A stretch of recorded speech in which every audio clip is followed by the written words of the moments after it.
আমার ওই একটা ভোট কোথায় গেল? আমার প্রশ্ন একটাই যে আমার ওই একটা ভোট কোথায় গেল, এটাই জন্য আজকে আমার প্রেস ব্রিফিংটা করা। এবং ডাকসু নির্বাচন নিয়ে যখন চারদিকে অনিয়ম ও কারচুপির অভিযোগে বাতাস ভারী, ঠিক তখনই এক চাঞ্চল্যকর প্রশ্ন তুলে পুরো পরিস্থিতিকে নাড়িয়ে দিয়েছেন কেন্দ্রীয় সদস্য পদের এক প্রার্থী। তার সহজ কিন্তু বিধ্বংসী প্রশ্ন, আমি ভোট দিলাম কিন্তু আমার ভোটটি গেল কোথায়?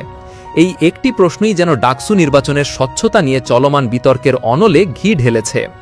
মোহাম্মদ সজীব হোসাইন ঢাকা বিশ্ববিদ্যালয়ের একজন শিক্ষার্থী এবং ডক্টর মোহাম্মদ শহীদুল্লাহ হলের আবাসিক ছাত্র।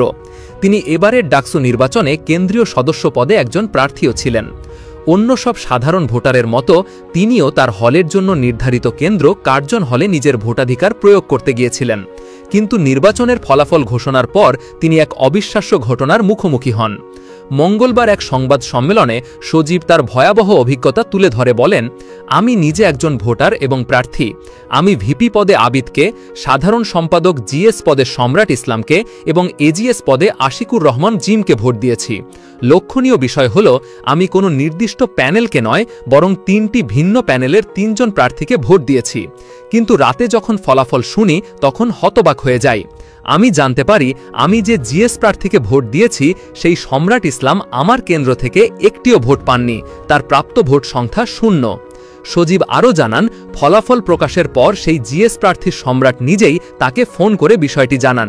তিনি বলেন, সম্রাট ভাই আমাকে ফোন করে বলেন, সজীব তুমি তো আমার হলের ভোটার, কিন্তু আমার ভোট এখানে 0 এলো কিভাবে? এই ঘটনায় সজীবের মনে নির্বাচন ব্যবস্থার স্বচ্ছতা নিয়ে তীব্র সন্দেহ দানা বাঁধে। তিনি দৃঢ়তার সাথে বলেন, আমি একজন শিক্ষিত শিক্ষার্থী, আমি জানি কিভাবে সঠিকভাবে ভোট দিতে হয়। ভোট দেওয়ার আগে আমি একাধিক ভিডিও টিউটোরিয়ালও দেখেছি। আমার ব্যালট একবার বাতিল হওয়ার কোনো কারণেই নেই। যদি ধরেও নিই আমার ব্যালটটি কোনো কারণে বাতিল হয়েছে, তাহলে নির্বাচন কমিশনের দায়িত্ব ছিল সেটি উল্লেখ করা এবং কেন বাতিল হলো তার কারণ দর্শানো, কিন্তু তা করা হয়নি। তাহলে আমার দেওয়া সেই একটি ভোট কোথায় অদৃশ্য হয়ে গেল? সজীবের এই সুনির্দিষ্ট অভিযোগ ডাকসু নির্বাচনে ভোট কারচুপির অসংখ্য অভিযোগের মধ্যে একটি জীবন্ত প্রমাণ হিসেবে দাঁড়িয়েছে। তার প্রশ্নটি কেবল একটি ভোটের নয়, বরং হাজারো শিক্ষার্থীর ভোটাধিকারের সুরক্ষার প্রশ্ন। সজীবের এই অভিযোগকে আরও জোরালো করেছে একই হলের আরেক প্রার্থী রাকিব হোসেন গাজীর বক্তব্য।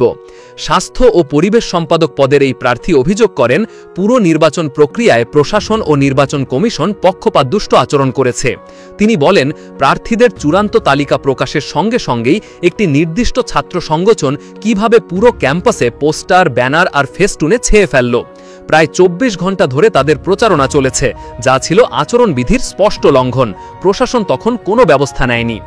রাকিব আরও বলেন, আচরণবিধিতে স্পষ্ট বলা আছে ভোট কেন্দ্রের 100 মিটারের মধ্যে ভোটার স্লিপ বিতরণ করা যাবে না, কিন্তু আমরা দেখেছি কিছু কেন্দ্রে 1 মিটারের ভেতরেও স্লিপ বিতরণ করা হয়েছে।